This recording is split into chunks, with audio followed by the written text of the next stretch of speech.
Bienvenue dans ce tout premier podcast de l'école des audacieuses. C'est le podcast pour les femmes qui veulent transformer leur vécu en business libre, aligné et inspirant. Moi c'est Laura, je suis enseignante de PS à la base, je suis aussi coach en ligne et fondatrice de l'école des audacieuses. Donc aujourd'hui je vais te raconter à quel moment j'ai pété un câble et à quel moment j'ai décidé de reprendre le contrôle de ma vie jusqu'à aujourd'hui. Donc je vais te montrer les 8 étapes par lesquelles je suis passée et donc je les ai transformées en 8 conseils pour que tu puisses en tirer le plus important pour toi et que tu puisses faire les choses comme je les ai faites mais en mieux. Le premier chapitre, c'est le déclic violent que j'ai eu. Donc c'était en mars 2024, donc c'est maintenant il y a plus d'un an puisque aujourd'hui on est en mai 2025. Donc j'ai tout pris dans la face. Refus de prêt immobilier. Donc en fait, je voulais acheter une maison. La banque a refusé de me prêter l'argent, alors qu'en fait, c'était même pas la villa de mes rêves. Donc vous imaginez un petit peu l'état. En plus de ça, ma mutation pour Toulouse a été refusée. Donc si vous n'êtes pas au courant, j'ai été mutée en région parisienne parce que je suis jeune prof et que quand on est jeune prof, on n'a pas le choix de là où on va. Du coup, je demande chaque année ma mutation pour Toulouse. Et donc, cette fois-ci, elle avait été encore une fois refusée. Et en plus de ça, j'avais constamment les élèves qui m'épuisaient entre démotivation, irrespect et j'en passe. Et du coup, je me suis effondrée. Et j'ai passé une semaine à pleurer. Donc ça, c'était aux vacances de mars 2024, du coup. Et je me suis dit, non mais c'est pas possible, je ne peux pas rester dans cette situation-là, il faut que les choses bougent. Je ne vais pas attendre constamment pour avoir ma vie de rêve, ma mutation ou avoir des élèves qui me donnent pas de la bonne énergie, quoi. Donc je me suis dit, tu vas pas renoncer à tes rêves et du coup, tu vas pas attendre après un système qui ne te respecte pas et attendre après les autres que les choses changent, qu'on augmente ton salaire ou quoi. Si on attend après les autres, on n'est pas prêt d'évoluer, donc j'ai décidé de prendre le taureau par les cornes. Du coup, premier conseil que je te donne, écris ce que tu veux plus dans ta vie professionnelle. Prends vraiment 5 minutes pour lister ce que tu ne veux plus dans ton boulot. Donc ça peut être tout simplement la pression, donc ça peut être la pression des élèves, la pression des clients, la pression des collègues, tout ce système en fait qui te met dans une mauvaise énergie et qui du coup te fait être négative. Ça peut être aussi les horaires. Est-ce que tu veux travailler moins tôt le matin?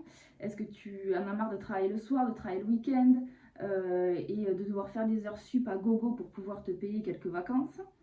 Et puis voilà, tout simplement ton environnement, qu'est-ce que tu veux changer de cet environnement-là pour pouvoir aller vers ta vie souhaitée? Et puis, étape 2, le saut sans filet. Donc, il y a quelque chose que je n'avais jamais osé faire, c'était me lancer sur les réseaux sociaux. Ça faisait plusieurs années que j'y pensais, j'avais envie de lancer quelque chose, mais je n'avais pas de stratégie, pas de plan, je ne savais pas quoi faire. Et je me suis dit, je vais quand même me lancer, je ne sais pas dans quoi je me lance, mais je vais me lancer. Sur un coup de tête, je me suis lancée du coup suite à cette grosse crise qui s'est passée. Et du coup, j'ai commencé à partager mon lifestyle, le sport que je faisais, des bouts de ma vie, quoi. Mais sans vraiment savoir pourquoi je faisais ça, enfin pourquoi je le savais un petit peu puisque j'avais envie de faire bouger les choses, mais je ne savais pas comment le faire et je l'ai fait quand même. Et en fait, pourquoi je ne l'ai pas fait plus tôt? Parce qu'en fait, j'avais peur du regard des autres, peur de ce qu'allaient penser mes proches, mes amis, ou même les gens du collège, les gens du lycée. Enfin, vous voyez, j'ai pensé à des gens qui ne font plus partie de ma vie maintenant. Et je me suis remise en question à un moment donné. Je me suis dit, tu vis pour eux ou pour toi? Est-ce qu'ils sont avec toi dans ton quotidien? Est-ce qu'ils subissent le quotidien que tu n'aimes pas? Donc non, à un moment donné, il va falloir travailler pour toi-même. Donc je me suis lancée sur les réseaux sociaux et ça m'a amené à découvrir le coaching en ligne. Donc en fait, en se lançant sur les réseaux sociaux, je me suis mis à m'intéresser aux entrepreneurs qui développaient leur business. Et j'ai aussi été contactée par des personnes qui forcément voyaient que j'étais complètement en galère et perdue. Du coup, ils voulaient m'aider. Et du coup, j'ai découvert le coaching en ligne. Et il y a un truc qui m'a frappée, c'est que c'était exactement ce que je cherchais depuis des années. Et j'avais eu l'idée de reprendre mes études pour faire coach, pour me réorienter. Mais voilà, ça allait prendre encore beaucoup d'années, alors que là, j'ai passé quand même 5 ans pour devenir prof, 3 ans de licence, 2 ans de master, plus un concours qui n'a pas été facile à avoir. Et là, j'avais pas envie de me relancer dans des études et repartir sans savoir où j'allais au final. Du coup, j'ai pu commencer tout de suite, puisque le coaching en ligne, on peut le commencer tout de suite, puisque je rejoins mon conseil numéro 2. Le conseil numéro 2, c'est vraiment renseigne-toi sur le coaching en ligne, puisque tu n'as absolument pas besoin de diplôme, donc tu peux commencer immédiatement. Et c'est ça qui m'a plu, puisque quand même j'avais des compétences, j'ai fait quand même 5 ans d'études, un concours de prof et des années d'expérience dans ce domaine. Je me suis dit quand même j'avais des compétences à réexploiter. Et c'est ce que j'ai réussi à faire pour pouvoir faire du coaching en ligne. Donc intéresse-toi à ça, regarde un témoignage, lis un article ou encore écoute un podcast, mais fais tes premiers pas vers le coaching en ligne et sois curieuse de découvrir ce domaine-là parce qu'il a changé ma vie. Étape 3. L'étape 3, les tâtonnements. Donc clairement, j'ai commencé sur de la perte de poids. Quand je me suis lancée sur les réseaux, je me suis lancée dans le domaine de la perte de poids, dans tout ce qui était sport, nutrition, parce que déjà je me sentais plus légitime puisque je suis prof de PS, donc prof de sport, donc forcément je me sentais légitime d'accompagner sur ça. Et la nutrition, ça fait aussi partie de mon quotidien. Je fais très attention à ce que je mange, à mon activité physique, tout ça. Et donc du coup, je me sentais légitime d'accompagner sur ça. Sauf que ça m'a gonflé. Clairement, je me suis rendu compte qu'en fait, j'avais pas envie de faire de programmes alimentaires, pas envie de faire des programmes sportifs, et que j'avais juste envie, c'était d'aider les gens à se développer mentalement, à passer à l'action pour atteindre son objectif. Et finalement, peu importe l'objectif, et c'était plus coach mental qu'autre chose. Donc du coup, je me suis réorientée vers du coaching de vie. Donc j'avais envie d'aider les femmes à se relever, à trouver leur voie, à construire leur business. Et en fait, c'est ça ce qui m'a attirée, c'est qu'en fait, je me suis fait coacher par quelqu'un. Et en fait, j'avais envie d'être cette personne-là. Ce qu'elle m'apportait à moi, j'avais envie de l'apporter à quelqu'un d'autre. Parce que je trouvais ça incroyable. Parce que changer son état d'esprit pour pouvoir évoluer dans sa vie professionnelle, pour moi, je trouvais ça incroyable. Parce que la vie professionnelle, c'est quand même 80% du temps qu'on consacre. Enfin, du temps dans notre vie, quoi. Donc si ces 80%-là, on le subit, franchement, c'est un peu comme si on avait raté sa vie, quoi. Donc du coup, je trouvais ça super intéressant d'aider les gens par rapport à ça, mais je me sentais pas légitime. Donc du coup, c'est pour ça que je suis partie dans la perte de poids. Jusqu'au jour où j'ai compris un truc. J'accompagnais des élèves déjà, en fait, au final, puisque j'étais en lycée professionnel en plus. Donc j'accompagnais déjà des élèves et en plus, je les accompagnais à préparer leur avenir. Parce que les élèves qui sont en lycée professionnel, c'est des élèves qui viennent ici pour pouvoir apprendre un métier et se diriger plus rapidement dans la vie professionnelle. Et ce qui m'a marqué, c'est qu'en fait, c'était des élèves qui n'avaient pas confiance en eux et qui ont été rejetés par le cursus général et qui se sont retrouvés là très souvent par défaut. Et ce que je trouve fou, c'est qu'en fait, ils n'ont pas forcément envie de faire ça et ils se dirigent vers quelque chose qui ne va pas les combler au final. Et du coup, je me suis dit, mais comment on pourrait faire pour aider ces élèves-là à aller vers une vie qui les passionne au final? Et encore une fois, je fais le lien avec ce coaching en ligne où il n'y a pas besoin de diplôme, il y a juste besoin de certaines compétences qu'on peut très facilement développer de nos jours avec les réseaux sociaux, YouTube, tout ça. Et tout le monde est capable de le faire, quoi. Et en plus de ça, je me suis dit, je veux aider les femmes à faire la même chose que moi.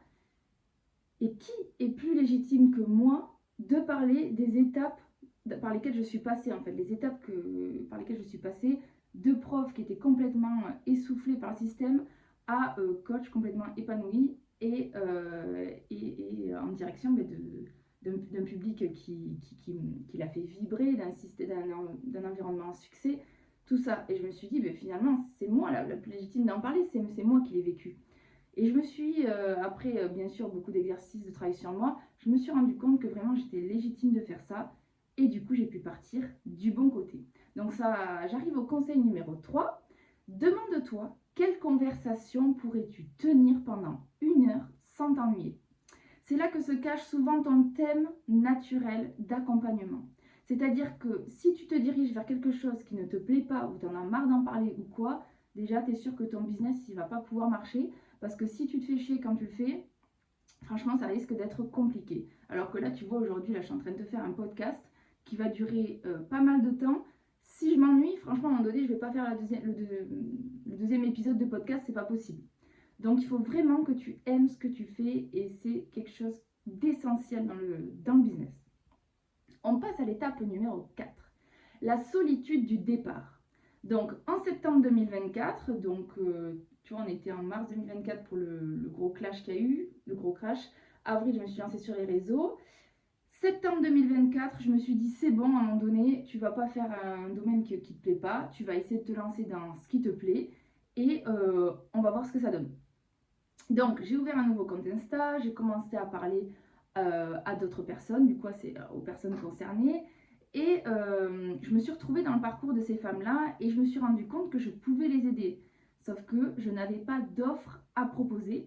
Et du coup, je me suis sentie coincée puisque je n'avais pas de... Je pouvais pas leur apporter ce que j'aurais voulu apporter. Et du coup, je me suis dit, il va falloir créer cette offre-là, ce programme qui va pouvoir aider ces femmes-là à, évoluer donc, dans leur business. Du coup, en novembre 2024, j'ai coupé les réseaux sociaux pour de vrai. J'ai bossé à fond sur la création de mon programme et du coup, l'école des audacieuses était en train de naître. Donc, clairement, je vais être honnête avec toi, la période où j'ai créé mon offre, c'était pas la plus fun du tout. J'étais seule face à moi-même, aucune cliente, aucune deadline, rien, personne pour me dire qu'il fallait absolument que je le fasse. C'était vraiment moi avec moi-même, quoi. Donc j'ai décidé de m'imposer un rythme de machine de guerre. Je me réveillais à 5h30, je me couchais à 21h30. Mes repas, je les préparais à l'avance pour toute la semaine, pour pas perdre de temps. Je m'étais autorisé une sortie par semaine avec mes amis. J'étais vraiment pas là pour rigoler. Et vraiment, je me fais passer un petit peu pour une folle quand on me regarde de l'extérieur, puisque c'est clairement le rythme que j'ai mis en place pour pouvoir avoir mon concours de prof de PS, tout simplement. Et il a marché une fois, donc pourquoi il n'aurait pas marché une deuxième fois? Donc, j'ai mis en place plusieurs habitudes et du coup, c'est le conseil numéro 4 que je te donne. Il faut absolument que tu crées ton environnement à succès. Donc, si tu veux créer un business, si tu dois créer un environnement qui va t'aider, il faut absolument que tu te mettes dans une bonne énergie et ne pas avoir un environnement qui pompe toute ton énergie et qui ne te tire pas vers le haut. Donc, voilà par quoi tu dois commencer. Déjà, tu dois couper les distractions. C'est-à-dire que la plus grosse distraction que tu dois avoir, je pense, comme beaucoup de personnes, c'est ton téléphone. Le téléphone, on scrolle sur les réseaux sociaux sans aucun but, ça peut durer des heures, on s'en rend pas compte, on perd notre temps. Donc déjà, le téléphone, quand tu travailles, il faut couper ton téléphone, le mettre dans une autre pièce pour pouvoir te consacrer à ton projet, à ton travail. Sinon, tu risques d'être dérangé par tes proches qui ne savent peut-être pas que tu es en train de travailler, ou l'envie tout simplement d'aller sur les réseaux sociaux, d'aller voir si on a reçu un message, tout ça. Donc ça, c'est la première distraction à balayer. Il y en a plein d'autres. Ensuite, tu vas devoir créer un espace de travail qui te donne envie. Tout simplement avoir un petit coin à toi où tu peux être au calme, où tu peux avoir ton espace, pas un bureau où il y a plein de choses dessus qui te brûlent le cerveau, pas 10 000 photos devant toi, sinon tu risques de repenser à tes vacances d'il y a un an, c'est pas productif. Et ensuite, il faut que tu bloques du temps dans ta semaine pour ton projet. Donc, pour commencer, tu peux te prévoir 1 heure par semaine pour débuter et respecter ça comme si c'était un rendez-vous professionnel. C'est un rendez-vous avec toi-même. C'est-à-dire que si tu ne bloques pas cette heure-là, tu ne la feras jamais. Le temps, ça ne se trouve pas, ça se crée. Si tu te dis, oh, je ferai ça en rentrant ce soir si j'ai le temps, ou ce week-end si jamais j'ai pas mieux à faire, tu auras toujours mieux à faire, c'est sûr. Donc, il faut absolument que tu te mettes un créneau et que tu le respectes, parce que sinon tu n'avanceras jamais. Personne ne va venir créer le cadre pour toi, c'est à toi de le faire, c'est vraiment essentiel si tu veux avancer. Étape numéro 5, ma première cliente. Donc en parallèle, j'ai eu ma première cliente bêta, donc c'est une cliente qui a été, c'était une cliente gratuite que j'ai accompagnée gratuitement. Et c'est là aussi où j'ai eu un énorme déclic, puisque je me suis rendu compte que j'aimais trop ce que je faisais et je trouvais ça fort. Et j'ai vu que je pouvais aider une femme à transformer sa vie et j'ai su que c'était ma place, tout simplement. Donc le conseil numéro 5, c'est ne reste pas dans ta tête. Si tu es en train de cogiter depuis 3 mois, 6 mois, 1 an, passe à l'action. Donc vraiment, propose à une personne de ton entourage de l'aider gratuitement. Tu n'as pas besoin d'attendre d'être prête, tu dois expérimenter. Tu vas apprendre 10 fois plus qu'en te posant 1000 questions. Si moi, j'avais pas accepté d'aider quelqu'un gratuitement, je ne me serais pas rendu compte si c'était vraiment fait pour moi ou pas. Et c'est au tout début, là, quand j'étais partie sur la perte de poids, c'est en échangeant avec les personnes que je me suis rendu compte que c'était vraiment pas fait pour moi. Si j'avais pas fait ça, je ne m'en serais pas rendu compte. J'aurais créé tout un programme pour ces femmes-là et au moment où je serais arrivée pour la vente, je me serais dit ah, ça coince. Donc vraiment, c'est important d'échanger avec les autres et en plus de ça, d'apporter quelque chose à quelqu'un qui en a sûrement besoin. Étape numéro 6, la création de l'offre, donc de l'école des audacieuses. Donc je voulais faire les choses en grand, un truc beau, clair, puissant. Du coup, j'ai pris beaucoup de temps, beaucoup trop de temps sûrement. Mais je voulais que l'école des audacieuses soit à la hauteur, genre vraiment que ce soit quelque chose de gros.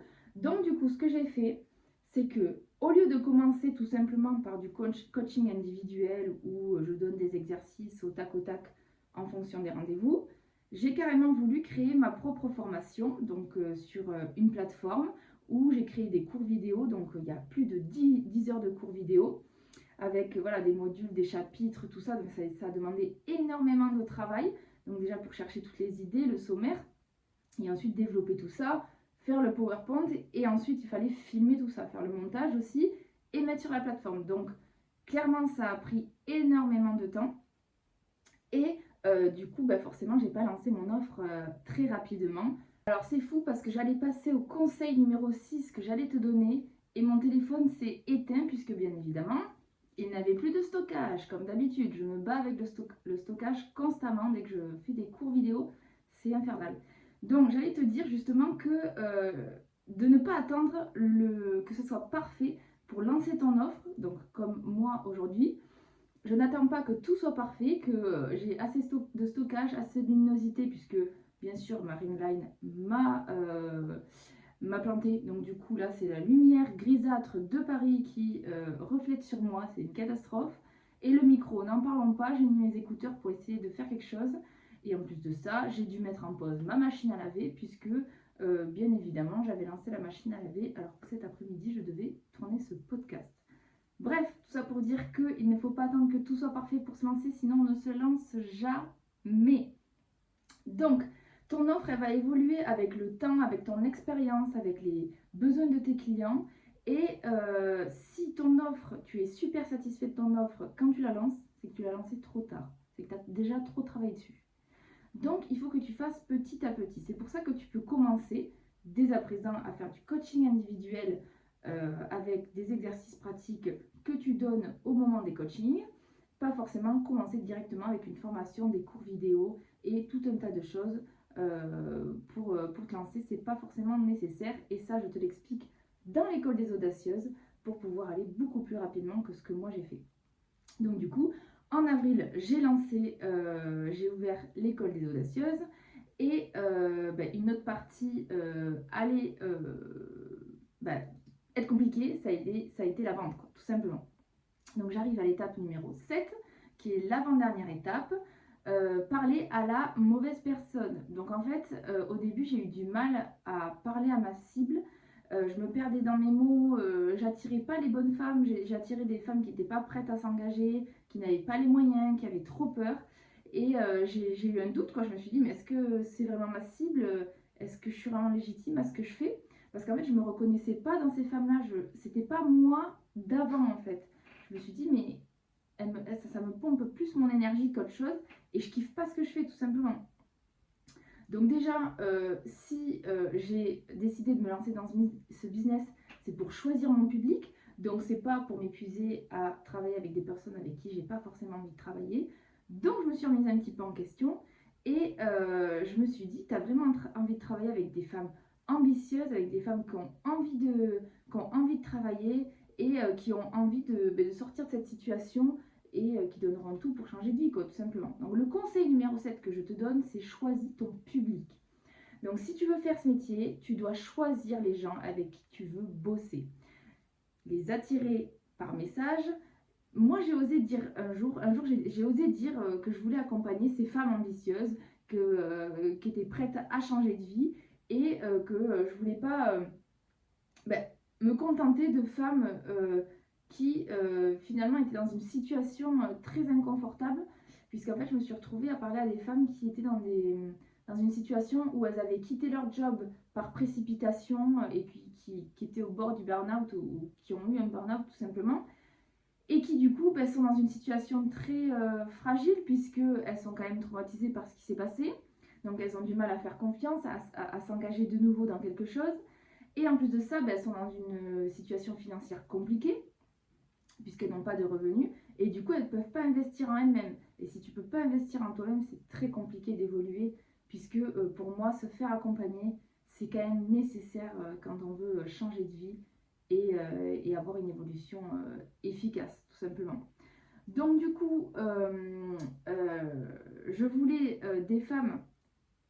aider des femmes à choisir leur public. Comme moi, en fait, j'hésitais avec un public qui m'épuisait, donc j'ai voulu changer de public, à créer un environnement à succès, donc sortir de ce système qui t'épuise et où tu es toujours en train de te demander si tu vas avoir une augmentation, si on va être enfin reconnaissant envers toi-même, est-ce qu'ils vont s'engager par rapport à ce que j'ai fait. Enfin voilà, à un moment donné, je te comprends à 100%, je suis passée par là et c'est pour ça que je veux t'accompagner sur cette chose-là.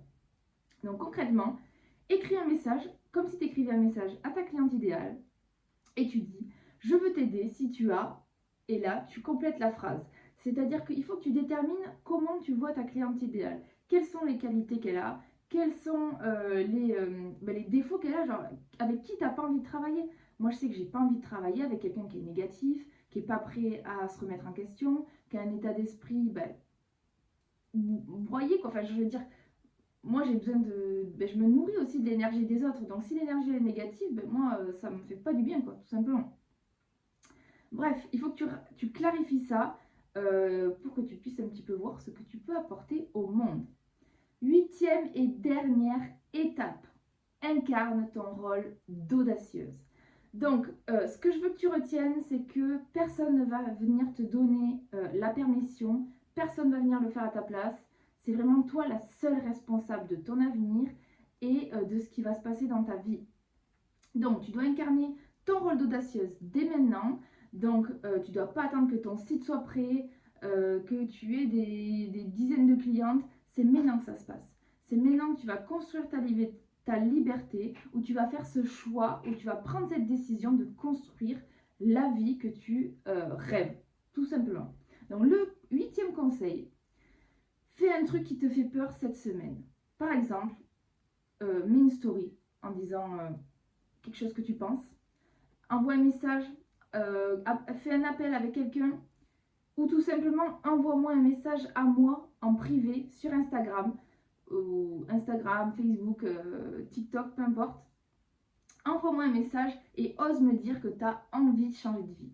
Je sais que au début, moi, carrément, sur mes réseaux personnels, je mettais jamais de like, je commentais jamais, je partageais jamais, parce que j'étais là, non mais ils vont penser quoi si je commente, ils vont penser quoi si j'aime et tout.